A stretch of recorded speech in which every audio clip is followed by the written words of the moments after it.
ప్రియులారా, ఈ నూతన సంవత్సర మొదటి దినపు ఆరాధనలో ఈ మధ్య ఉండడానికి దేవుని ఏర్పాటని నేను నమ్ముతున్నాను. అందువల్ల మాస్టర్ గారు ఫోన్ చేసి మీ మధ్యకు రమ్మన్నారు. నేను మాస్టర్ గారు చెప్పినట్టుగానే మరి old Alwal father Balayya Nagar Loyola college road అక్కడ మరి జెరూసలేం మందిరం ఉంది.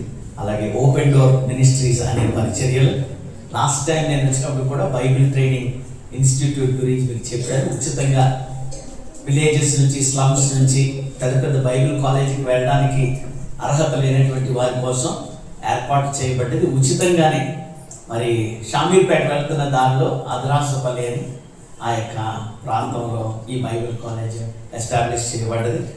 కనుక ఇది ఫెయిత్ మినిస్ట్రీ, విశ్వాసం మీద ఆధారపడుతూ కేవలము స్వదేశీ విశ్వాసుల యొక్క సహకారంతో ముందుకు వెళ్తోంది. ఎందుకు ఇలా చెప్పానంటే ఈ పరిచర్య ప్రభు తన మహాకృపను బట్టి 1986వ సంవత్సరంలో ప్రారంభించడానికి కృప చూపించారు. ఈ రోజు మాకు చాలా ఎక్సైట్మెంట్తో కూడిన రోజు. ఎందుకంటే దేవుని మహాకృపను బట్టి 39 సంవత్సరాలు ముగించుకొని 40వ ఏట మేము అడుగు పెట్టాం. అందరూ చెప్పడం కూడా దేవుని స్తుతిస్తారు. ఒక మనిషి ప్రారంభించినట్లయితే ఓ సంఘాన్ని కానీ ఓ పరిచర్యని కానీ అది ఏదో కొంతకాలం గడిచిన తర్వాత అది మూతపడిపోతుంది, అది ఆగిపోతుంది. ఉత్సాహం ఉన్నంత వరకు నడిపిస్తాం, ఆ తర్వాత అది వైండప్ చేసుకోవడం జరుగుతుంది. కానీ 40 ఏళ్ళు సుదీర్ఘమైనటువంటి కాలము అది కొనసాగుతుంది.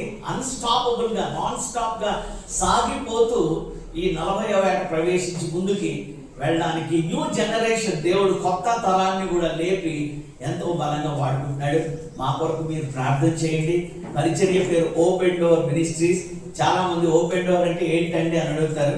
యోహాను సువార్త 10వ అధ్యాయం 9వ వచనంలో యేసు ప్రభువు చెప్పారు, నేనే ద్వారమును, నా ద్వారా ఎవరైతే లోపల ప్రవేశిస్తారో వారు రక్షింపబడును అని యేసయ్య చెప్పారు. కనుక open door is nothing but lord Jesus Christ. ప్రభువైన యేసుక్రీస్తే తెరవబడిన ద్వారం. ఇందులో ప్రవేశించండి, నిత్య జీవాన్ని చేరుకోండి అని చెప్పే ఒక నినాదం, ఒక స్లోగన్నే ఈ ఓపెన్ డోర్ మినిస్ట్రీస్. కనుక ఈ ఉదయకాలం మీ మధ్య ఉండడం అదొక ధన్యతగా నేను భావిస్తున్నాను.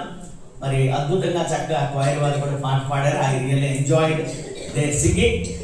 వారికి కూడా నా ధన్యవాదాలు తెలియజేస్తున్నాను. మరి నేను మీ మధ్యగా రావడానికి సహాయపడినటువంటి మా సహోదరులు అబ్రహాం బ్రదర్ కూడా ఉన్నారు. వారు నన్ను మీ మధ్యకి తీసుకొచ్చారు. కనుక ఇలా సంఘంలో కొంతమంది బ్రదర్స్ హెల్ప్ చేస్తుంటారు. యాజ్ ఐఎమ్ గ్రోయింగ్ ఓల్డ్ కనుక కొంచెం డయాబెటిక్ ప్రాబ్లం వలన ఐ సైట్ దెబ్బతిండడం వలన కొంచెం డ్రైవింగ్ తగ్గించేశాను నేను. కనుక మా కొరకు మీరు ప్రార్థన చేయాలని కోరుకుంటున్నాను. ముగ్గురు ఫ్రెండ్స్ ఒక అరణ్య ప్రాంతంలో ఒక సెలవు దినాన్న మరి వాళ్ళు హంటింగ్ చేద్దామని వాళ్ళు ముగ్గురు కూడా ఓ జీప్లో బయలుదేరారు. ముగ్గురు దగ్గర కూడా రైఫిల్స్ ఉన్నాయండి. వాళ్ళు ఈ విదేశాల్లో, అమెరికా లాంటి దేశాల్లో సెలవుదనం వస్తే చేపలు పట్టుకోవడము, లేకపోతే ఎక్కడికైనా అవుటింగ్ వెళ్ళిపోయి అక్కడ ఆడుకోవడము, ఇలాంటి పనులు చేస్తూ ఉంటారు. ఎందుకంటే వాళ్ళకి సావకాశంగా చాలా సమయం దొరుకుతూ ఉంటుంది. వారం అంతా పని చేస్తారు కష్టపడి. వీకెండ్స్లో, హాలిడేస్లో అలా వెళ్ళిపోతూ ఉంటారు అన్నమాట. వీళ్ళు అలా హంటింగ్కి వెళ్తున్నారు ముగ్గురు. ఇక్కడ మనం ఎవరో హంటింగ్ చేయకూడదులేండి. మన దేశంలో లేడీ అంటారు కదా, దుప్పి, డీర్. ఆ డియర్ని కొట్టడం నేరం. ఆ మధ్యకాలంలో సినిమా యాక్టర్ కూడా కొట్టి జైలు కొంత కేసులు ఆయన మీద బుక్ చేశారు. సల్మాన్ ఖాన్ ఎవరు ఆయన. కనుక నేను ఇది బయట వేరే దేశంలో జరిగిన సంఘటన చెప్తున్నాను. వాళ్ళ ముగ్గురు దగ్గర రైఫిల్స్ ఉన్నాయి. ఒక జింక కనబడ్డది. జింక కనబడినప్పుడు ఆ డియర్ని ముగ్గురు షూట్ చేశారు. అది కింద పడిపోయి చచ్చిపోయాడు. కాబట్టి ఇప్పుడు ఆర్గ్యుమెంట్ ఏంటంటే ముగ్గురు, నేను కొట్టిన బుల్లెటే తగిలిందని లాయర్ గారు అంటున్నారు, లేదు నేను కొట్టిన తగిలిందని డాక్టర్ అంటున్నాడు. అందులో పాస్టర్ గారు కూడా ఉన్నారు కనుక ఆయన అన్నారు, నేను కొట్టిన బుల్లెటే తగిలిందని, అందుకే పడిపోయినాను. ఈ లోపల లాయర్ అన్నాడు, సరే మా అందరం ఎందుకు ఇక్కడ తిట్టుకోవడం కొట్టుకోవడం, నేనేమి పరీక్షించి ఆ చచ్చిపోయింది జింకని నేను తెలుస్తాను. ఎందుకంటే లాయర్ని కదా, నాకు కొంచెం మీ ఇద్దరికన్నా ఎక్కువ అనుభవం ఉంది అని చెప్పి కేసులు అయ్యి డీల్ చేస్తూ ఉంటారు కనుక అనుభవం ఉందని వెళ్ళి ఆ చచ్చిపోయిన జింకని చూశాడు. మళ్ళీ తిరిగి వచ్చి అన్నాడు, మాస్టర్ గారు మీరు కొట్టిన బుల్లెటే తగిలింది, అది చచ్చిపోయిందండి అన్నాడు.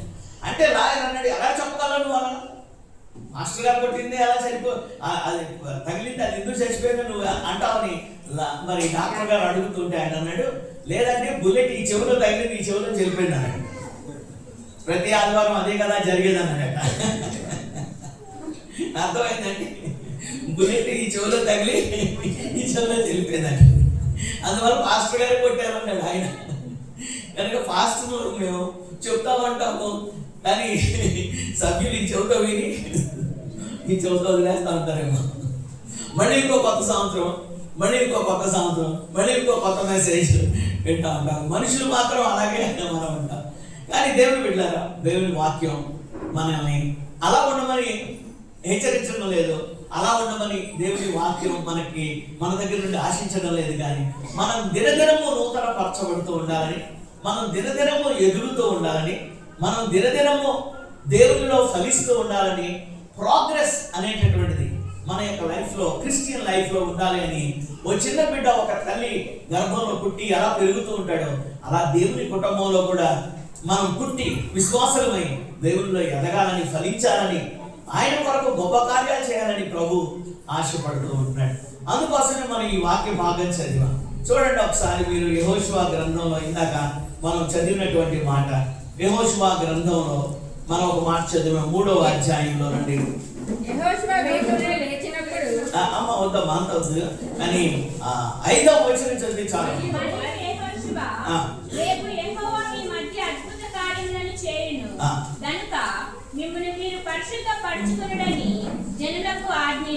దానికన్నా ముందు వచనంలో ఒకవేళ మనం చదివినట్లయితే మధ్యలోంచి మీరు నా వెనక చెప్తారమ్మా, మీరు వెళ్ళు త్రోవ, మీరు ఇంతకు ముందుగా వెళ్ళినది కాదు,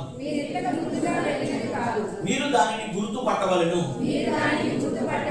మళ్ళీ ఒకసారి చెప్తాం, మీరు వెళ్ళు త్రోవ, మీరు ఇంతకు ముందుగా వెళ్ళినది కాదు, మీరు దానిని గుర్తుపట్టవలెను. యెహోషువ చెప్తున్నాడు, ఇంతకు ముందు మనం 40 ఏళ్ళు అరణ్యంలో ప్రయాణం చేసుకుంటూ వచ్చాం. రొటీన్ లైఫ్, టెంట్లు వేయడం, టెంట్లు తీయడం, పరలోకం నుండి వస్తున్నటువంటి మన్నా తినడం, గుడారాలు వేస్తూ గుడారాలు తీస్తూ ప్రయాణాలు చేసుకుంటూ ట్రావెలర్స్ గా మనము ఈ అరణ్యంలో పడి పోతున్నటువంటి యాత్రికులుగా వచ్చేసాము. ఇప్పుడు మనం ఒక పర్టికులర్ పాయింట్కి వచ్చాము. ఈ త్రోవ మునుపు మీరు నడిచినటువంటిది కాదు, పూర్వకాలము మీరు వెళ్ళినటువంటి త్రోవ కాదు, ఇది ఒక నూతనమైనటువంటి మార్గము. ఈ మార్గాన్ని మీరు గుర్తుపట్టాలి. నిజమే కదా, మనం కూడా ఈ యొక్క 2026వ సంవత్సరం కొత్త సంవత్సరం, కొత్త దినముతో మనం ప్రారంభిస్తున్నాము. ఇక ఈ సంవత్సరంలో ముందు ఏముందో మనకు తెలియదు, ఎలాంటి జీవాలు వస్తాయో మనకు తెలియదు, ఎలాంటి బిల్స్ వస్తాయో తెలియదు, ఎలాంటి గవర్నమెంట్స్ వస్తాయో తెలియదు. We do not know. The future is very uncertain. మనం ఎటువంటి పరిస్థితులను ఎదుర్కోవాలో తెలియదు. మన క్రైస్తవ సమాజము మరి ఎటువంటి కొత్త గడ్డు దినాల గుండా వెళ్ళవలసిన అవసరం ఉందో మనకు తెలియదు. కొంతమంది అంటున్నారు డిసెంబర్ 25th క్రిస్మస్ హాలిడే తీసేస్తున్నారు అని కొంతమంది అంటున్నారు, జనవరి 1st తీసేస్తారని కొంతమంది అంటున్నారు. కొన్ని రాష్ట్రాల్లో గుడ్ ఫ్రైడే, ఈస్టర్ బ్యాన్ చేసిన పరిస్థితులు ఉన్నాయి.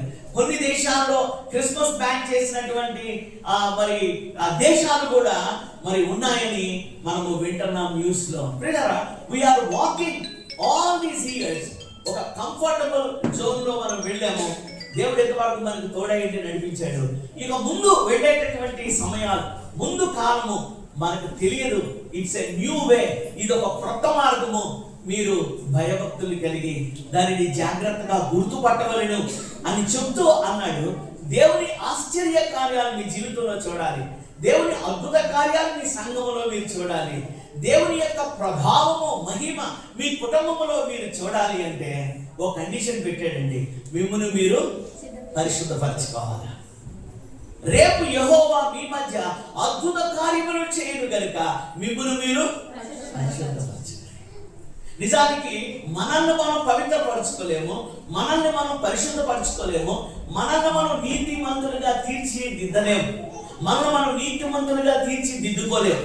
కానీ మన సంఘాలు, మన యొక్క మతము, క్రిస్టియన్ మతము, ముస్లిం మతము, హిందూ మతము, అన్ని మతాలు, బౌద్ధ మతము ఏం చెప్తుందంటే నువ్వు ధ్యానం చేయి, నువ్వు పూజలు చేయి, నువ్వు నల్లబట్టలు కట్టుకో, లేదా గుడ్ ఫ్రైడేకి 40 రోజులు ఉపవాసం ఉండు, లేక మెదక్ చర్చికి వెళ్ళి గుండు కొట్టించుకో, వేళాంకనీకి వెళ్ళు అని క్రైస్తవులు చెప్తున్నారు, మహమ్మదీలు ఇంకోటి చెప్తున్నారు, హైందవులు ఇంకోటి చెప్తూ ఉన్నారు. మనం ఏం నేర్చుకున్నామంటే మతాన్ని నేర్చుకున్నాం పుట్టినప్పటి నుండి, మతములో పెరుగుతున్నాం. ఆదివారము చర్చికి వెళ్ళాలి, కమ్యూనియన్లో పాల్పంపులు పొందాలి, లేకపోతే ప్రార్థన చేయాలి, లేదా ఏదో బైబిల్ చదువుకోవాలి కనుక చదువుకోవాలి అని తూతూ మంత్రంగా చదువుకుని బయటకు పోతా ఉంటాం. మతము చేస్తున్నాం కానీ మతము మనల్ని పరిశుద్ధులుగా చేయలేకపోతుంది. That's a problem. పాత నిబంధన అంతట్లో కూడా దేవుడు పదార్థాలు ఇచ్చాడు, ధర్మశాస్త్రం ఇచ్చాడు. వారు ప్రయత్నం చేస్తారు. ఎన్ని గొర్రెలను, ఎన్ని మేకలను, ఎన్ని ఎడ్లను తీసుకొచ్చినా వారు పరిశుద్ధులు కాలేకపోతున్నారు. ఇంకా అవినీతి పరులు గానీ, ఇంకా అపవిత్రులు గానీ, ఇంకా పాపులు గానీ దేవుని సన్నిధిలో మిగిలిపోతున్నారు. అందుకే గొప్ప గొప్ప దేవుడు అనబడేవారు కూడా, పూజారులు అనబడేవారు కూడా ఎవరు మమ్మల్ని పరిశుద్ధులుగా చేయగలరు, ఎవరు మమ్మల్ని నీతిమంతులుగా చేయగలరు, మమ్మల్ని చీకటిలో నుండి వెలుగులోనికి నడిపించండి అని దేవుడికి ప్రార్థన చేస్తున్నారు. కానీ గుడ్ థింగ్ ఏంటంటే, శుభవార్త ఏమిటంటే, రీసెంట్ గా మనం సెలబ్రేట్ చేసుకున్న క్రిస్మస్ మనకేం నేర్పించిందంటే, మానవుడు నీతిమంతుడు కాలేడు గనక, మతము మనల్ని నీతిమంతులుగా చేయలేకపోతుంది గనక, మన ఆచారాలు, మన పరిశుద్ధ క్రియలు, మన నీతి క్రియలు మురికి గుడ్డల వలె దేవుని దృష్టిలో కనబడుతున్నాయి గనక, దేవుడే మన స్వరూపములో, మానవ ఆకారములో దిగి వచ్చి మన మధ్య నివసించి, this is how God looks like. దేవుడంటే ఇలా ఉంటాడు, దేవుడంటే ఇలా ఆలోచిస్తాడు, దేవుడంటే ఇలా మాట్లాడతాడు, దేవుడంటే ఇలా పరిశుద్ధుడుగా ఉంటాడు అని రుజువు చేసి, నాలో పాపం ఉన్నదని మీలో ఎవరైనా రుజువు చేయగలరా అంటే, ఆయన రాళ్లతో కొట్టాలని చూసిన వాళ్ళు కూడా వాళ్ళు కిమ్ అనకుండా మౌనంగా వారు వెళ్ళిపోయారు. ఎందుకంటే యేసులో ఏ పాపమును వారు కనుగొనలేకపోయారు. దేవునికి స్తోత్రం, హల్లెలూయా. పాపాత్మురాలైన స్త్రీ ఈడ్చుకుని వచ్చారు. ఈమె వ్యభిచారం చేయించుండగా మేము పట్టుకున్నాము, నీవు ఏ శిక్ష విధిస్తావు? మోషే అయితే మమ్మల్ని రాళ్లతో కొట్టమని చెప్పాడు. ఇలాంటి వాళ్ళని స్త్రీని మాత్రమే తీసుకొచ్చారు. ఆమెతో కలిసి పాపం చేస్తున్న పురుషుడిని వారు తీసుకుని రాలేదు. ప్రభు కూడా మౌనంగా ఉన్నాడు. మీలో పాపం చేయని వాళ్ళు మొట్టమొదట వేయండి అయ్యా రాయి అన్నాడు. ఒకడను అన్నాడండి, అందరూ వెళ్ళిపోయారు. యవనస్తులు కూడా వెళ్ళిపోయారు. మరి చిన్నపిల్లలు ఏమైనా పరిశుద్ధులా, ఆయన రాళ్ళతో కొట్టొచ్చు కదా ఆవిడ్ని. పిల్లల్లో కూడా పాపం ఉన్నది. బాల్యము నుండి పాపమునకు అలవాటు పడ్డారు. నోవహు దినములలో దేవుడు మనుషులను చూసినప్పుడు వారి ఊహ, వారి కోరిక, వారి జీవితం పాపములో పుట్టి, పాపంలో పెరిగి, పాపమును తిని, పాపమును సాగి, పాపంలోనే మానవుడు చచ్చిపోయి నాశనానికి వెళ్తున్నాడు. ఆ మానవునికి విమోచన కావాలి. ఆ మానవుని పాపమునకు ప్రాయశ్చిత్తం కావాలి. మతములో పుట్టి మతములో చనిపోతూ నిత్య నాశనానికి వెళ్తున్నటువంటి మనుషులకు కూడా నిత్య జీవం కావాలి. అందుకే యేసు మతమును స్థాపించడానికి రాలేదు, ఆయన పరలోక రాజ్యానికి మార్గం చూపించడానికి వచ్చాడు. గట్టిగా హల్లెలూయా చెప్తారా? కాలము సంపూర్ణమైనప్పుడు ఆయన తల్లి అయిన మరియ గర్భమందు ఉద్భవించి పరలోకమందు ఉన్నటువంటి తండ్రిని మనకు ప్రత్యక్షపరిచాడు. మానవుడు కూడా ఎలా జీవించాలో ఆయన నేర్పించాడు. మానవుని స్వరూపంలో దేవుడే అవతరించిన ఆ యేసయ్య మానవుల పాపముల కొరకు ప్రాయశ్చిత్తం చేశాడు, వెల చెల్లించాడు. మతాలన్నీ ఎలా ఉన్నాయంటే, బావిలో పడిపోయినటువంటి వాడికి పైకి ఎలాగ రావాలో కొన్ని మెథడ్స్ చెప్తున్నాయి, కొన్ని రూల్స్ చెప్తున్నాయి, కొన్ని సిస్టమ్స్ చెప్తున్నాయి. నువ్వు చేతులు ఇలా కొట్టు, కాళ్ళు ఇలా కొట్టు, నువ్వు పైకి తేలుతావు, నువ్వు ఇలా పైకి రావాలి, అది పట్టుకో, ఇది పట్టుకో అని చెప్తున్నాయి. కానీ యేసయ్య పరలోకం నుండి దిగి వచ్చి బావిలోనికి దుంకేశాడు. మనం ఎక్కడ పడి ఉన్నామో ఆ పడిన స్థలానికి ఆయన వచ్చి మనల్ని పట్టుకొని బయటికి తీసుకొచ్చాడు. హల్లెలూయా, హల్లెలూయా. అందుకే ఆయన రక్షకుడు అయ్యాడు, అందుకే ఆయన విమోచకుడు అయ్యాడు. ఆయన మీద విశ్వాసం ఉంచేవాడు నశించాడు కానీ నిత్య జీవము. That is the foundational truth. ఒక ఇంటికి పునాది ఎంత అవసరమో ఈ పునాది సత్యం మనందరి జీవితంలో అది రిజిస్టర్ అవ్వాలండి, అది స్థిరపరచబడాలి, అది నాటబడాలి. ఎవరైనా నిద్రలో నుండి మనల్ని లేపినా కూడా, అవును మారు మనసు పొందావా, అవును పాపాలు క్షమింపబడ్డాయా, అబ్బా నువ్వు ప్రభుని అంగీకరించావా, నీవు నూతన సృష్టిగా మార్చబడ్డావా అంటే ఈ విషయంలో కన్ఫ్యూజన్ ఉండకూడదు. పౌలు లాంటి వాడు చెప్తాడు, ఒకప్పుడు నేను దోషపడను, హింసపడను, హానికరుడను. కానీ దేవుడి కృప ఎంత ఉన్నతంగా నన్ను వెంటాడిందంటే, అలాంటి వాడనైనా నన్ను తన దాసునిగా మార్చుకున్నాడు. ఇప్పుడు నేను ప్రభు కోసం జీవిస్తున్నాను. అవసరమైతే ఆయన కొరకు చనిపోతాను కూడా. నా మట్టుకైతే బ్రతుకుతా, చావు అయితే లాభమా. దేవుని బిడ్డలారా, ఈ ఫౌండేషనల్ ట్రూత్ లో ఎవరిలో ఏ విధమైన కన్ఫ్యూజన్ ఉండకూడదు, ఎవరిలో ఏ విధమైనటువంటి గలిబిలి ఉండకూడదు. నువ్వు మారు మనసు పొందేవా, నువ్వు తిరిగి జన్మించేవా అంటే నువ్వు ధైర్యంగా చెప్పగలరా, నేను ధైర్యంగా చెప్పగలను, మనం ధైర్యంగా చెప్పగలము. ఈ తిరిగి జన్మించిన లేక ఈ మారు మనసు, ఈ పాప క్షమాపణ అనే అనుభవం ఒక క్రైస్తవుని జీవితంలో లేకపోతే అటువంటి వారు కేవలము నామకార్థ క్రైస్తవులు మాత్రమే. Just for the sake of name, పేరుకు మాత్రమే క్రైస్తవులు. ఇటువంటి వారిని గురించి మత్తయి ఎవరు చదవద్దండి. మత్తయి సువార్త 7వ అధ్యాయము 21వ వచనం నుండి చాలా ఖరాఖండిగా చెప్పాడు యేసయ్య. ఏమన్నాడంటే, ప్రభువా ప్రభువా అని పిలుచు ప్రతివాడును పరలోక రాజ్యంలో చేరడు. ప్రభువా ప్రభువా అని ఎన్నో మాటలు పాడతాం, మనం ఎన్నో ప్రార్థనలు చేస్తాం, పరలోక ప్రార్థనలు కూడా చెప్తాం. ప్రభువా ప్రభువా అని పిలిచేవాడు పరలోక రాజ్యంలో చేరడు, కానీ తండ్రి యొక్క ఇష్ట ప్రకారం, తండ్రి యొక్క చిత్త ప్రకారము చేయువాడు పరలోక రాజ్యంలో ప్రవేశిస్తాడు. తండ్రి యొక్క చిత్తం ఏంటి? ఈయన నా ప్రియ కుమారుడు, ఈయన యందు విశ్వాసం ఉంచండి. ఈయన నా ప్రియ కుమారుడు, ఈయన యందు నేను ఆనందిస్తున్నాను. ఈయన నా ప్రియ కుమారుడు, ఆయన చెప్పునది మీరు చేయండి అని పరలోకము నుండి ఒక స్వరము రాగా పేతురు, యాకోబు, యోహానులు విన్నారు. ఆ యేసయ్య స్వరాన్ని వినేవారుగా మనం ఉండాలి. అలా మాట్లాడుతూ ఏమనంటే, ఆ దినమున అనేకులు ప్రభువా నీ నామమున మేము ఇది చేయలేదా, అది చేయలేదా, గుడులు కట్టించలేదా, గోపురం కట్టించలేదా, అన్నదానాలు చేయలేదా, ఇంకా మంచి మంచి పనులు ఎన్నో చేయలేదా అని అంటారట. కానీ ఆయన అంటాడట, మీరు ఎక్కడ వారో నేను ఎరుగను, అక్రమము చేయవారు నా యొద్ద నుండి. ఇది నాన్న క్రిస్టియన్స్ అనబడేటటువంటి వారి లైఫ్ లో ఏం లేదంటే క్రమము లేదండి. ఏం లేదండి? there is no order, there is no order, there is no discipline, there is no obedience, there is no humbleness. మన ఇష్టానుసారం మనకు తోచినట్లుగా భక్తిని మనం చేయడానికి ఇష్టపడుతున్నాం, కానీ పరలోకమందున్న ఈ తండ్రి యొక్క ఇష్టం ఏమిటో మనం కనుగోవాలి అంటే పరిశుద్ధ లేఖనం దగ్గరికి రావాలి, పరిశుద్ధ లేఖనం దగ్గరికి రావాలి. లేదా దేవుని ఆశ్చర్య కార్యాలు మీ మధ్య జరుగులాగన మిమ్మల్ని మీరు పవిత్రపరచుకోండి, మిమ్మల్ని మీరు పరిశుద్ధపరచుకోండి. మనంతటా మనం పరిశుద్ధులు కాలేము కనుక దేవుడే మనల్ని పవిత్రపరచడానికి పూనుకున్నాడు. చూడండి, దేవుడు మనల్ని పవిత్రపరిచే మాట ఎహెజ్కేలు గ్రంథం 37:28. ఈ మాటలు చదవండి అమ్మా. 4 రిఫరెన్స్ చదువుదాం. ఎహెజ్కేలు గ్రంథం 37:28 అండి. మరియు వారి మధ్య నా పరిశుద్ధ స్థలము నిత్యము ఉండుటను బట్టి, వారి మధ్య నా పరిశుద్ధ స్థలము నిత్యము ఉండుటను బట్టి యెహోవానైన నేను ఇశ్రాయేలీయులను పరిశుద్ధపరచువాడనని అన్యజనులు అందరూ తెలుసుకుంటారు. ఈ వ్యక్తి పరిశుద్ధపరచబడ్డాడు, ఈ వ్యక్తి మార్పు చెందాడు, ఈ వ్యక్తి ప్రభువును అంగీకరించాడు. మన డిపార్ట్మెంట్ లో ఉన్న వాళ్ళు తెలుసుకుంటారు, మనతో కలిసి పెరిగినటువంటి వాళ్ళు తెలుసుకుంటారు, మన స్నేహితులు తెలుసుకుంటారు.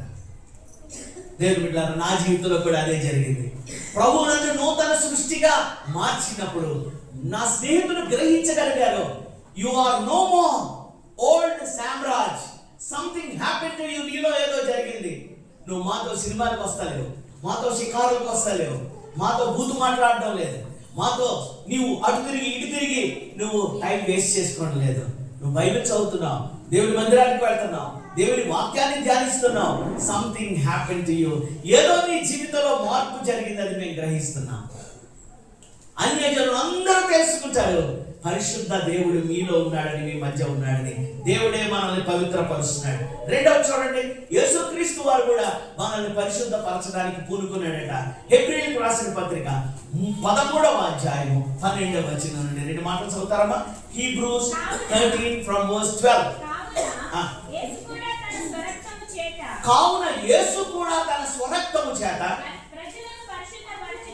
ప్రజలను పరిశుద్ధపరచుటకై గవిని వెలుపట వేలాడాడు, శ్రమ పొందెను, రక్తమును చిందించెను. ఎందుకు ఆ యొక్క ఊరి వెలుపల ఆ కొండ పైన ఆయన సిలువలో వేలాడాడు అంటే ఆయన మన పాపలకు ప్రాయశ్చిత్తము చేయుట కొరకు. పరిశుద్ధాత్మ దేవుడు కూడా మనల్ని పవిత్రపరచ బలపరచడానికి కోరుకున్నాడటండి. తండ్రి, కుమార, పరిశుద్ధాత్మ త్రియేక దేవుడు పనిచేస్తున్నాడు. 2వ తెస్సలోనికీయులకు రాసిన పత్రిక 2వ అధ్యాయము 13వ వచనం. 2 Thessalonians 2:13. ప్రభు వలన ప్రేమింపబడిన సహోదరులారా, సహోదరులారా, ఆత్మ మిమ్మును పరిశుద్ధపరచుట వలనను, ఆత్మ మిమ్మును పరిశుద్ధపరచుట వలనను, మీరు సత్యమును నమ్ముట మీరు సత్యమును నమ్ముట వలనను, వలనను రక్షణ రక్షణ పొందుటకు పొందుటకు దేవుడు ఆది నుండి మిమ్మును ఏర్పరచుకొనెను గనుక, ఆది నుండి మిమ్మల్ని ఏర్పరచుకొనెను గనుక మేము మిమ్మును బట్టి ఆ. ఎల్లప్పుడూ దేవునికి కృతజ్ఞతాస్తుతులు మిమ్మల్ని బట్టి దేవునికి కృతజ్ఞతాస్తుతులు చెల్లిస్తున్నాం. ఎందుకంటే ఆత్మ మిమ్మల్ని పరిశుద్ధపరిచింది కనుక, క్రీస్తు మిమ్మల్ని పరిశుద్ధపరిచాడు కనుక, యెహోవా దేవుడే మిమ్మల్ని పరిశుద్ధపరిచాడు కనుక, ఇప్పుడు చివరిగా పరిశుద్ధపరచబడిన మనము, రక్షింపబడిన మనము, దేవుని మందిరములో చేర్చబడిన మనము తన వాక్యము చేత కడగబడుతున్నాం, కడగబడుతూ పవిత్రపరచబడుతున్నాం అని పౌలు చెప్తున్నాడు. ఎఫెసీ 5వ అధ్యాయం చూడండి. ఎఫెసీ 5వ అధ్యాయం మనందరికీ తెలిసిన మాట, చాలాసార్లు చదువుతాం ఈ మాట. 25 నుంచి 27 వచ్చిన వరకు అమ్మా. పురుషులారా, మీరును మీ భార్యలను ప్రేమించుడి. అటువలనే క్రీస్తు కూడా సంఘమును ప్రేమించి, అటువలే క్రీస్తు కూడా సంఘమును ప్రేమించి, అది కలంకమైనను ముడతాయినను అట్టిది మరి ఏదైనను లేక పరిశుద్ధమైనదిగాను, పరిశుద్ధమైనది గాను, నిర్దోషమైనదిగాను, నిర్దోషమైనది గాను, మహిమగల సంఘముగాను, మహిమగల సంఘము గాను ఆయన తన ఎదుట దానిని నిలవబెట్టుకొనవలెను. తన ఎదుట నిలవబెట్టుకొనవలెనని. వాక్యముతో ఉదక స్నానము చేత, దేని చేతమ్మా? వాక్యముతో వాక్యముతో ఆయన ఉదక స్నానము చేత దానిని పవిత్రపరిచి, ఈ సంఘమును పవిత్రపరిచి పరిశుద్ధపరచుటకై పరిశుద్ధపరచుట కొరకై దాని కొరకు తన్ను తాను అప్పగించుకొనెను. అందుకోసమే సిలువలో తను తాను అర్పించుకున్నాడు, అప్పగించుకున్నాడు. ఎందుకంటే సంఘములో ఉన్న మనము నిరంతరము దేవుని వాక్యము చేత కడుగబడుతూ, పవిత్రపరచబడుతూ, పరిశుద్ధపరచబడుతూ, అంతకంతకు నీతియుక్తమైన జీవితం జీవిస్తూ మన ప్రభువును పోలిన వారమై మారడానికి, రూపాంతరపరచబడ్డానికి ఈ రక్షకుడు, ఈ ప్రభు దేవుని వాక్యాన్ని, పరిశుద్ధ గ్రంథాన్ని సంఘములో ఆయన ఉంచాడు. సంఘములో ఆయన ఉంచాడు. ఈ వాక్యము మన వ్యక్తిగత జీవితాన్ని, మన కుటుంబ జీవితాన్ని, మన సంఘమును కూడా పవిత్రపరచడం. దేవుని బిడ్డలారా, ఈ యొక్క ఉదయకాలం నేను చెప్పాలనుకున్నటువంటి ఒక మాట ఏమిటి అంటే, యెహోషువను దేవుడు అలాగూ ధైర్యపరిచాడు, పవిత్రపరిచాడు. దేవుడు ఒక గొప్ప ఉన్నతమైనటువంటి పని కొరకు ఆయనను పిలుచుకుని ఆయనను బలపరుస్తూ ఉన్నాడు. యెహోషువ దేవుని ప్రణాళికలో నుండి పారిపోవడం లేదు, కానీ దేవుని స్వరమును వినడానికి ఇష్టపడుతున్నాడు, లోబడడానికి ఇష్టపడుతున్నాడు, దేవుడు చెప్పిన మాట చేయడానికి ఆయన ఇష్టపడుతున్నాడు. ఈ ఉదయకాలం సారాంశం ఏంటంటే, రక్షింపబడిన నీవు, పవిత్రపరచబడిన మన సంఘము దేవుని పనిలో ఉండాలి, దేవునికి ప్రతినిధులుగా ఉండాలి, దేవునికి రాయబారులుగా ఉండాలి, దేవుని కార్యములు జరిగించే యెహోషువతో ఉన్న తన ప్రజల వలె ఉండాలని దేవుడు కోరుతూ ఉన్నాడు. ప్రజలందరూ ఉన్నారు. దేవుడు ఆశ్చర్యకరమైన కార్యాలు చేస్తూ ఆ యొక్క భూభాగాన్ని, వాగ్దానం చేసిన కానాన్ని వాళ్ళకి గిఫ్ట్ గా ఇస్తున్నాడు. కట్టని ఇండ్లు, నాటని తోటలు, వారు రకరకాలైనటువంటి ఆస్తిపాస్తులు, దేవుడు బంగారమును, వెండిని సమృద్ధిగా వారికి దయచేస్తూ ఉంటున్నాడు. ఇటువంటి ఆశ్చర్య కార్యాలు, ఇటువంటి అద్భుత కార్యాలు దేవుడు మీ మధ్య కూడా జరిగించాలనుకుంటున్నాడు. అందుకోసం మీరు సిద్ధపడండి. అందుకోసము దేవుని మందసము అనే దేవుని సన్నిధిని, the presence of God is a symbol for tabernacle and the covenant. ఆ మందసపు పెట్టే మీ మధ్య ఉంటుంది. దేవుని సన్నిధి మీతో ఉంటుండగా మీరు పరిశుద్ధపరచబడుతూ go and inherit a great promised land. వాగ్దానం చేయబడిన శ్రేష్టమైన వాటిని మీరు స్వతంత్రించుకోండి. ఈ ఉదయ కాలమున యవన బిడ్డలైనప్పటికీ, సిస్టర్స్ అయినప్పటికీ, బ్రదర్స్ అయినప్పటికీ, సీనియర్ సిటిజన్స్ అయినప్పటికీ, yes, there are so many blessings awaiting for you. అమ్మా వినండి మాట, అనేకమైన దీవెనలు మీ కొరకు ఎదురు చూచుచున్నవి. కానీ వాటిని పొందుకోవడానికి మనం అర్హులం అవ్వాలి. దేవుని ఇష్ట ప్రకారం జీవించు వారమై ఉండాలి. అప్పుడు ఆ యొక్క ఉన్నతమైనటువంటి ప్రభావము, దేవుని శక్తి మనల్ని ఆవరించి మనల్ని నడిపిస్తుంది. దేవుడు అందుకొరకే తల్లి గర్భములో రూపింపబడక మునిపే మిమ్మల్ని ఎన్నుకున్నాడు, నన్ను ఎన్నుకున్నాడు, మనల్ని ఎన్నుకున్నాడు. మనలో ఏ పని పాట లేకుండా దేవునికి ఏ విధమైన ప్రయోజనకరంగా లేని వాడు ఎవరు లేరు. ఒకవేళ అలా ఉంటే దేవుడు నిన్ను సంఘంలోనికి తీసుకొచ్చి ఇన్ని సంవత్సరాలు తన వాక్యంతో పోషించాడు. ఇన్ని సంవత్సరాలు దేవుని అందరి భయభక్తుల్లో నిన్ను పెంచాడు. దేవుడు నిన్ను దేవుడిని యేసయ్యను నమ్ముకున్న కుటుంబంలో పుట్టింప చేయకుండానే ఉండదు. ఆయన ఒక ఉద్దేశంతో అలా పుట్టింప చేశాడు.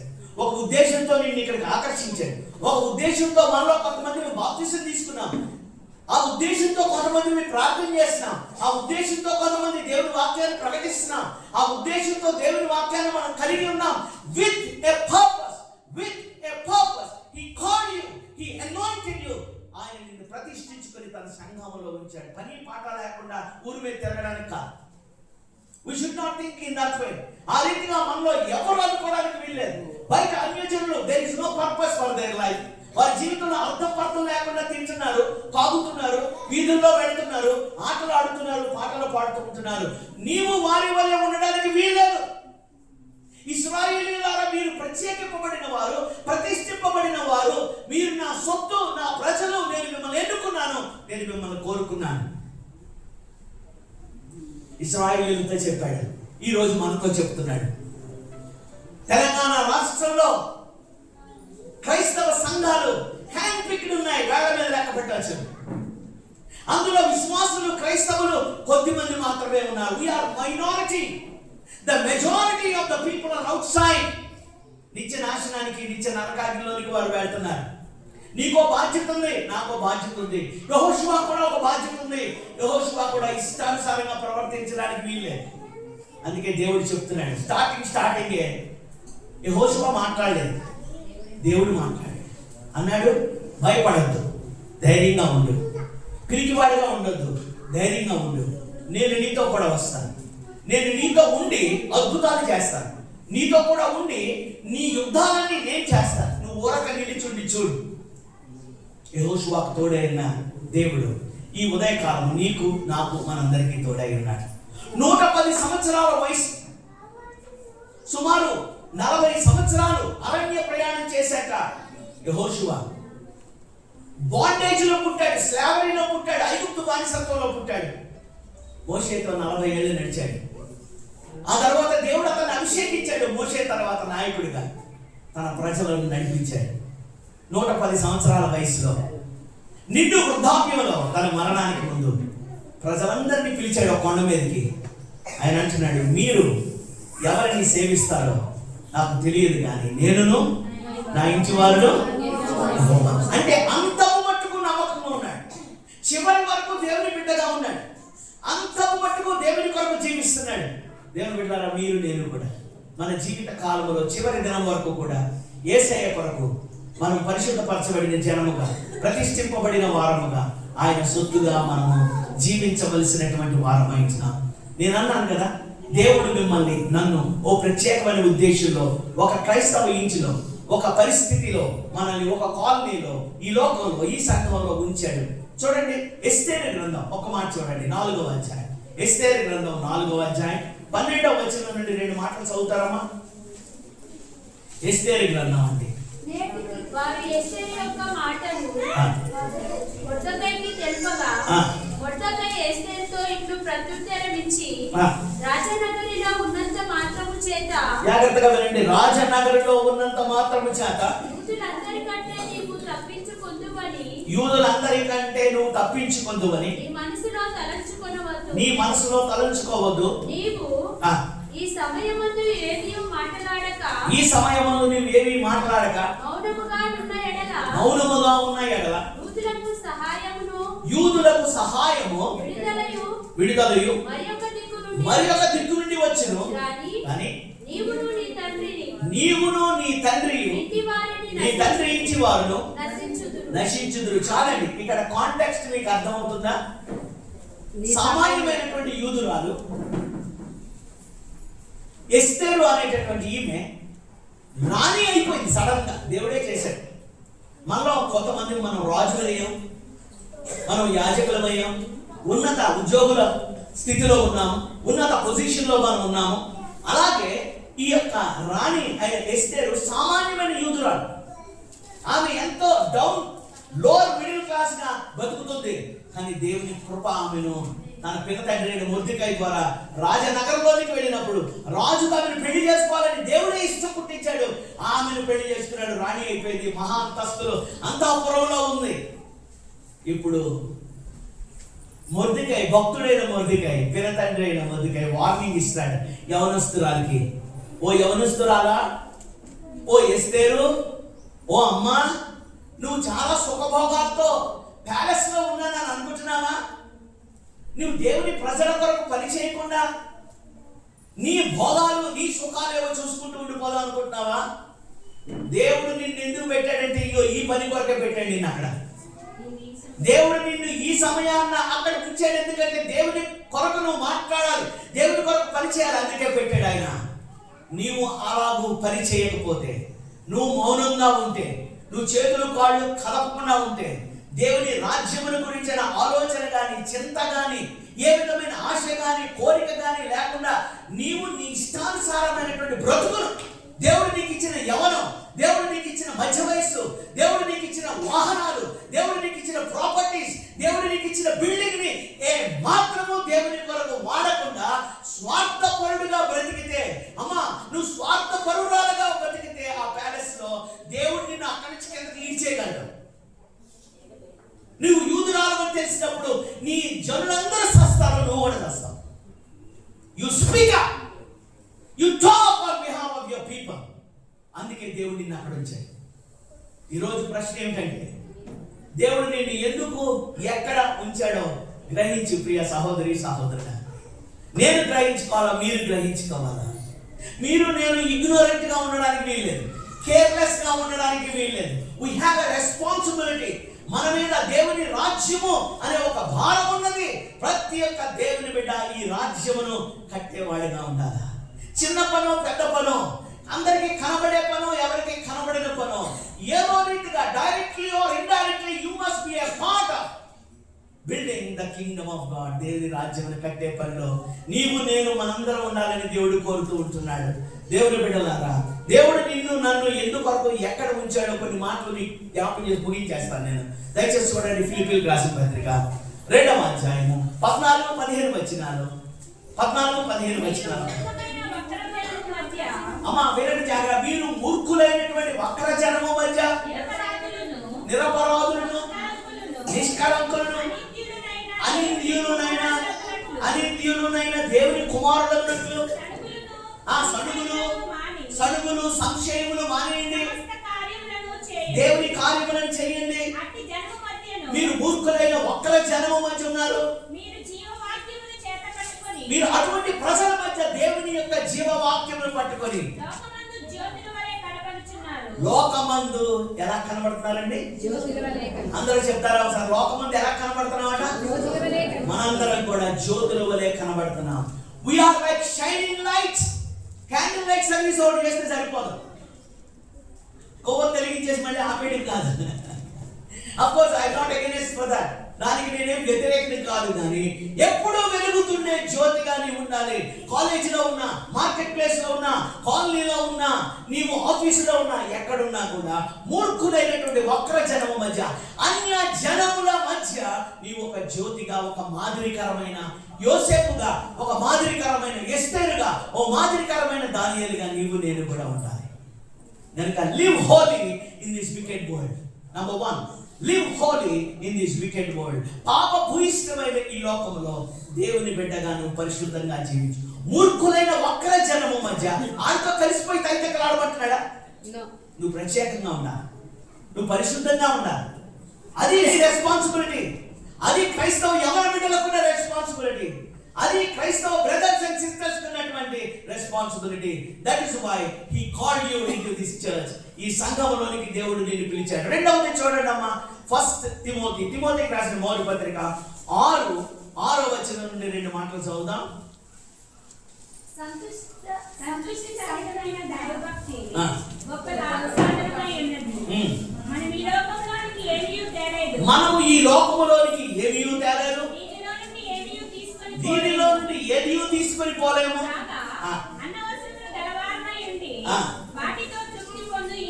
గనుక హ్యావ్ కంటెంట్మెంట్ టు ముందు ఉండండి అంటున్నాడు. Don't be greedy. మీరు దురాశకు పోవద్దు, అత్యాశకు పోవద్దు. ఎవరినో కొట్టుకుని తెచ్చుకుందాం, ఏదో లాటరీ కొట్టేస్తాం, ఎవరినో మోసం చేద్దాం, గ్యాంబ్లింగ్ జూదమాడి డబ్బు సంపాదిద్దాం అనుకోకండి. మీ కష్టార్జితంతో ఎంజాయ్ చేయండి. మీరు సంతృప్తి కలిగి ఉండండి.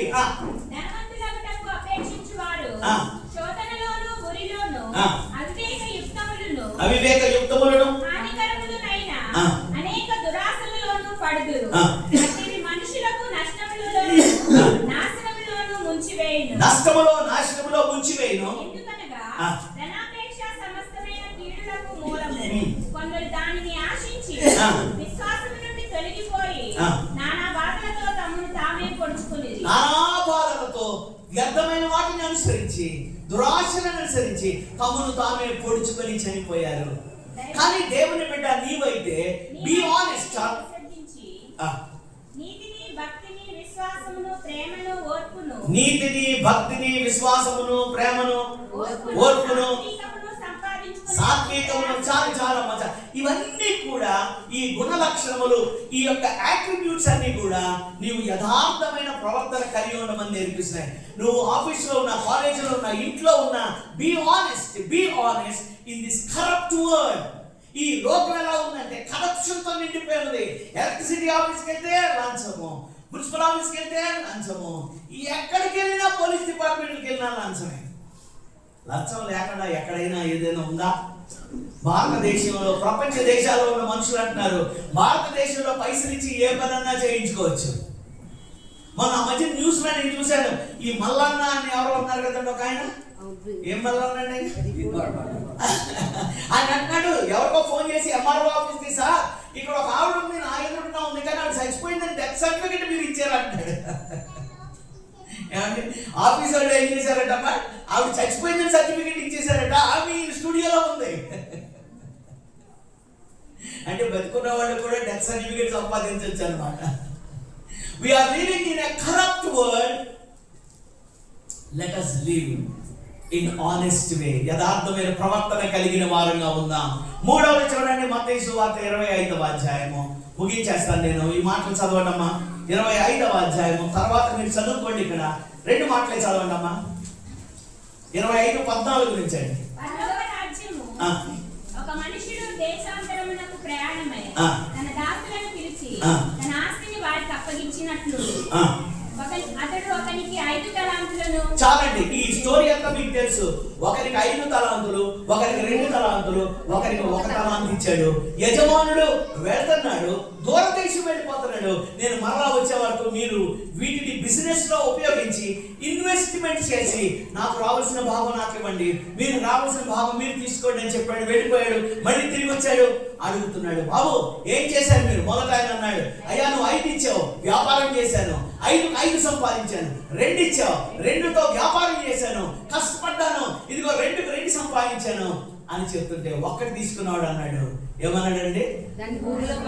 నేను భూమిలో. అప్పుడు ఆయన ఏమన్నాడంటే, సోమరివైన you are a lazy servant. రేపు నాడు ప్రభు మేఘారుడే వచ్చినప్పుడు పాస్టర్లైన మమ్మల్ని, విశ్వాసులైనటువంటి మిమ్మల్ని, ఎల్డర్స్ అయినటువంటి సంఘంలో ఉన్న వాళ్ళని, నాయక బృందాన్ని చూసి లేజీ పీపుల్ అని అనకూడదు. సోమరివైనటువంటి నా కుమార్తె, సోమరుడైనటువంటి నా కుమారుడు అని అనకూడదు. మనము దేవుని పనిలో ఉండాలి, ఆత్మల సంపాదనలో ఉండాలి, ఆత్మల రక్షణలో ఉండాలి, అనేకులను ప్రభు కొరకు పోగు చేయాలి. దేవుడు పెట్టిన పని అది మనకి. దేవుడు పెట్టినటువంటి పని సంఘానికి.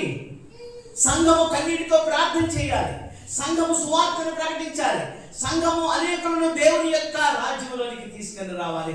That is the object, that is the duty of the church. అందుకే ఆ సంఘమును తన స్వరక్తం ఇచ్చి కొన్నాడు అని అపోస్తల కార్యాలు 20వ అధ్యాయంలో చెబుతూ ఉంటాడు. కనుక 3వ మాట ఏంటంటే, do hard work in this lazy world. Do hard work in this lazy world. దేవుని కొరకు పని చేయి. సోమరి తనముతో కూడిన ఈ క్రైస్తవ సంఘ జీవితంలో, సంఘాల్లో ఉన్న మనుషులు నిద్రపోతున్నారు. ఓ రోజు పాస్టర్ గారు బాగా పనిచేసి అలసిపోయి తిరిగి వచ్చాడు. వచ్చి విలేజ్ పాస్టర్ గారు ఆయన అన్నాడంటే, అమ్మా ఇదిగో నాకు ఓపిక లేదు, అంతా తిరిగి వచ్చాను, మీరేమనుకోకపోతే కుర్చీలో కూర్చుని చెప్తారమ్మా వాక్యం అనండి. అప్పుడు ఆ సభ్యులందరూ అన్నారట, సరే పాస్టర్ గారు మీరు కూర్చుని చెప్పండి, మేము పడుకుని వింటామన్నారట. మీరు కూర్చుని చెప్పండి, మేము పడుకుని వింటాం అని మేము కూడా అలసిపోయామని చెప్తున్నారు అన్నమాట. ఇప్పుడు క్రైస్తవ ప్రపంచం అలాగుంది. అందుకే దేవుడు ఇలా అనవలసి వచ్చింది. దేవుడు అంటే నిద్రించుచున్న నీవు లేమో, క్రీస్తు నీ మీద ప్రకాశించు. కనుక 10 మంది కన్యకల గురించి యేసయ్య చెప్పినప్పుడు కూడా ఏం నిద్రపోయారని చెప్పాడు ఆయన. కనుక సంఘము నిద్రిస్తుందేమో, క్రైస్తవ ప్రపంచం నిద్రిస్తుందేమో, అలాంటి వారి మధ్యలో ఈ లోకము నిశ్చింతగా నిమ్మళముగా పాపములో నిద్రిస్తున్నదేమో, ఆ సమయంలో నీవు నేను మెలకువగా ఉండాలి. ఆ సమయంలో నీవు నేను కూడా పని చేయాలి. ఆ సమయంలో నీవు నేను ప్రార్థన చేయాలి. కనుక do hard work in this lazy world. 3 మాటలు చెప్పానమ్మా. Be holy in this wicked world. Number 2, be honest in this corrupt world. Do hard work in this lazy world. ఇంకొక మాట చెప్పి నేను ముగించిన. చూడండి, తిమోతికి రాసిన 2వ పత్రిక, లాస్ట్ వర్డ్. తిమోతికి రాసిన 2వ పత్రిక 3వ అధ్యాయము 1 నుండి 2-3 మాటలు చదువుతారమ్మా. అంత్య దినములలో అపాయకరమైన కాలములు వచ్చినని తెలుసుకోవాలి పాస్టర్ గారు.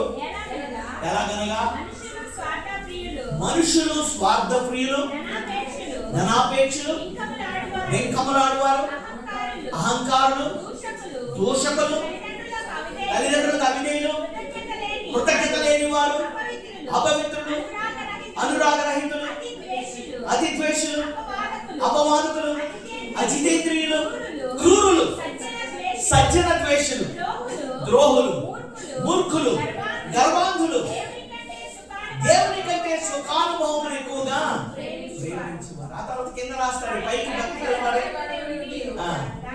పైకి భక్తి గలవారుగానే ఉంటారు, దేవుని శక్తిని ఆశ్రయించారు. చూడండి దేవుని బిడ్డలారా, ఇటువంటి వారికి నువ్వు దూరంగా ఉండు, విముఖుడు అవ్వండు. ఈ 18 క్వాలిటీస్ కలిగిన వాళ్ళు ఒక మాటలో చెప్పాలంటే we are living in a egocentric world. భయంకరమైన అహంకారంతో, గర్వంతో, నా ఇష్టం, నేను ఎవరి మాట వినను అని చెప్పేటటువంటి ప్రజల మధ్య మనం బ్రతుకుతున్నాం. Be humble in this egocentric world. నీవైతే వినయముతో, నీవైతే సాత్వికముతో, నీవైతే లాంగ్ సఫరింగ్తో, నీవైతే విశ్వాసముతో, నీవైతే తగ్గింపుతో, ప్రార్థనాపూర్వకంగా వారి మధ్య జీవించు. Be humble, have long suffering and do the work of God. కనుక 4 మాటలు మీకు చెప్పాను. మొదటి మాట, be holy in this wicked world, be honest in this corrupt world, do hard work in this lazy world, be humble in this egocentric world. దేవుడు అటువంటి కృపను ఈ నూతన సంవత్సరంలో మనకిచ్చి యెహోషువ మధ్య అద్భుత కార్యములను చేసినట్టుగా మన జీవితంలో కూడా అద్భుత కార్యములను చేయనుగాక. యెహోషువ ఒకానొక సమయంలో సూర్యుడా నువ్వు ఆగిపోవాలన్నప్పుడు ఆగిపోయాడు. ఒకనాడల్లా తన యుద్ధం అంతా కూడా జరిగించే వరకు సూర్యుడు అస్తమించలేదు. Such a man of God, such God's power. This man is having. దేవుడే ఈ మనుష్యుని వెంట తన శక్తిని, తన బలమును ఉంచాడు. ఎరికో గోడలు కూలిపోవడానికి స్తుతి ఆరాధన చేయండి చాలు. మీరు బోరలో ఉండండి, దేవుని స్తుతించండి, దేవుని మహిమపరచండి, వాటి అంతటా అవే కూలిపోతాయి ఆ గోడలు. అందరూ చప్పట్లు కొట్టి దేవుని స్తుతిస్తారు. ఈ ఎరికో గోడలు ఏదో మన కాంపౌండ్ వాళ్ళు లాంటి కాంపౌండ్ వాళ్ళు కాదండి. ఈ గోడ మీద సుమారు 6 నుంచి 8 గుర్రాలు ఉన్న బండి, రథం, చారియట్ పరిగెట్టగలదండి. అంత వెడల్పైనటువంటి గోడలు, అంత విశాలమైనటువంటి గోడ మీద ఇల్లు కట్టుకుందట. ఎవరండి? వేశ్య అయిన రాహాబు. కానీ దేవుడు ఎంత ప్రేమ కలిగిన వాడే చూడండి. ఆమె వేశ్య వృత్తికి, కానీ ఆమెలో ఉన్న విశ్వాసమును బట్టి ఆమెను ఆ నాశన పొరము నుండి ఆయన రక్షించాడు. దేవుని బిడ్డని పిలువబడుతున్నటువంటి ఆకాను అనేవాడు హెబ్రీయుడు లోపలుండి అపవిత్రమైన జీవితాన్ని జీవించి రాళ్లతో కొట్టబడి, ఎందుకంటే అతడు దొంగతనం చేసి ప్రజలందరి మీదకి శాపాన్ని తీసుకొచ్చాడు. యుద్ధంలో అందరూ ఓడిపోయేటట్టుగా చేశాడు. దేవుని బిడ్డ, ఒక్కడి అవిధేయత కుటుంబం అంతటికి నష్టాన్ని తీసుకొస్తుందని మర్చిపోకండి. ఒక్కడే అవిధేయత కుటుంబం అంతటికి కూడా నష్టాన్ని తీసుకొస్తుంది. జాగ్రత్త. నీవు దేవుని సన్నిధిలో యథార్థంగా నీ బలహీనతను ఒప్పుకొని నూతన సంవత్సరంలో ప్రభువును నీవు కిరీటంగా పెట్టుకొని ఆయనను నీ నాయకుడిగా, నీ కాపరిగా, నీ ప్రభువుగా, నీ యజమానుడిగా అంగీకరించి దేవుని వాక్యము చేత ప్రతిదినము కడుగబడుతూ ఉండవు.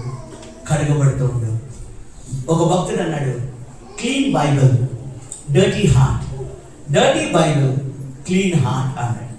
ఎందుకన్నాడండి? బైబిల్ కొన్నాము, ఒక అండర్లైన్ కూడా లేదు, ఒక్క పేజీ కూడా మడతపడలేదు, కొత్త బైబిల్ కనెక్ట్ ఎలా ఉందో అలా ఉంది. అంటే దాని అర్థం ఏంటనమాట? దాన్ని చదవలేదన్నమాట, దాన్ని అటు ఇటు ఏది తిప్పుతలేడనమాట. కొన్నాడు కానీ అక్కడే పెట్టాడు క్లీన్ బైబిల్. తద్వారా హృదయం ఏమవుతుంది? రోజు రోజుకి దుష్టుల ఆలోచన చెప్పుకున్నాడు అంటే వాళ్ళతోనే దోస్తాన్ని చేస్తా ఉంటాం, పాపుల మార్గం ఉండేలో అంటే వాళ్ళతోనే సిట్టింగ్ చేస్తా ఉంటాం. ఏదైతే బైబిల్ చెప్తుందో అది వినడం లేదు. మరి ఎలా కడగబడతాం, ఎలా లోబడతాం? But the dirty Bible, clean heart. If you read it every day, underline it every day. దేవునితో మాట్లాడుతున్న విషయాలు రాస్తుంది. నీ బైబిల్ పాతగా అయిపోతుంది, పేజీలు పాతబడిపోతున్నాయి. హృదయం ఏమవుతుందమ్మా? కొత్తగా అవుతుంది, పవిత్రపరచబడుతుంది, పరిశుద్ధపరచబడుతుంది. Young people specially, today is a beautiful day, a new year, first day. Make a decision, తీర్మానం చేసుకోండి. ఈ సంవత్సరం నేను పరిశుద్ధ గ్రంథాన్ని పూర్తిగా చదువుతాను. I will take time. This is my commitment. This is my decision. This is my dedication అని చెప్పండి. యెహోషువ జీవితంలో చేసిన ఆశ్చర్య కార్యాలు మీ జీవితంలో కూడా దేవుడు చేయడానికి సిద్ధంగా ఉన్నాడు. విజయవంతకరమైనటువంటి క్రైస్తవ జీవితానికి ఒక ఉదాహరణ యెహోషువ పాత నిబంధన గ్రంథంలో. యెహోవాయే రక్షించును అని అర్థం కలిగినటువంటి పేరు యెహోషువకు పెట్టారు.